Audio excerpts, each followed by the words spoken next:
Hey, and you, welcome to week 2 of the 4-week focus. We're so glad you're back and you're a part of this. We hope it's transformative and Yeah, healing, restorative, and just a great time. Last week, we talked about becoming who yeah, Jesus is inviting us to be. Micah, tell us about this week. yeah. For week number two, we're talking about noticing, really pausing and with the people around us, taking a look at, in light of who the Lord is wanting us to become and who Mhm. we're wanting to be, what are the areas that the Lord is wanting to do a work in us? What are the areas that the Holy Spirit wants to transform us, make us look more and more like Jesus? And so, whether that's our thoughts, whether that's our emotions, whether that's Mm, our physicalness, whether that's any part of our life that is needing Jesus, where do we need redemption? Where does the Lord need to come in and say, God, can you help me? Can you heal me? Can you bring mhm. restoration in those areas? I'm going to read a psalm, Psalm 139, 23 and 24. This is David talking. It says, "Search me, O God, and know my heart. Test me and know my anxious thoughts. See if there is any offensive way in me, and lead me in the way everlasting." When I hear that psalm, I just think about how, a lot of times when we talk about healing and restoration and the Yeah, Holy Spirit doing works in us, there's usually like shame that comes up or yeah, people feeling, well, what if they really knew what was really going on?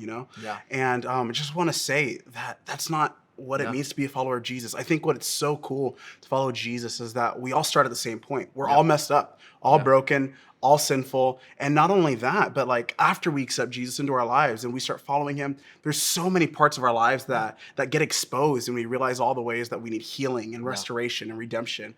And so really, even what the psalmist prays, like, God, search my heart yeah. and let me see what's going on. Help me to see what's going Hmm. on in there. One of the things about noticing and being aware, it's really becoming self-aware. Yeah, Seeing and letting God expose the things that are happening in us.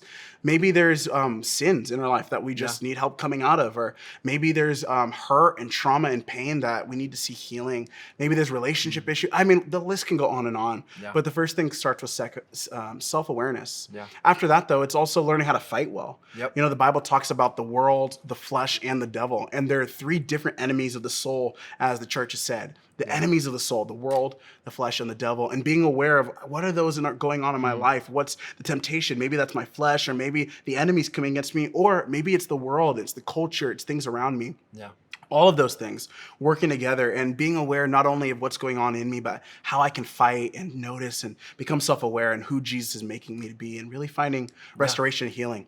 I like what Ephesians says. Paul to the church in Ephesus says, finally, be strong in the Lord and in his mighty power. mm, Put on the full armor of God so that you can take your stand against the devil's schemes. Our struggle is not against flesh and blood. No, it's against rulers, against authorities, against powers of the dark world, and against the spiritual forces of evil in the yeah. heavenly realms. Yeah. And so the questions that we want you guys to reflect on today is really in light of who we're becoming and who the Lord is inviting us into.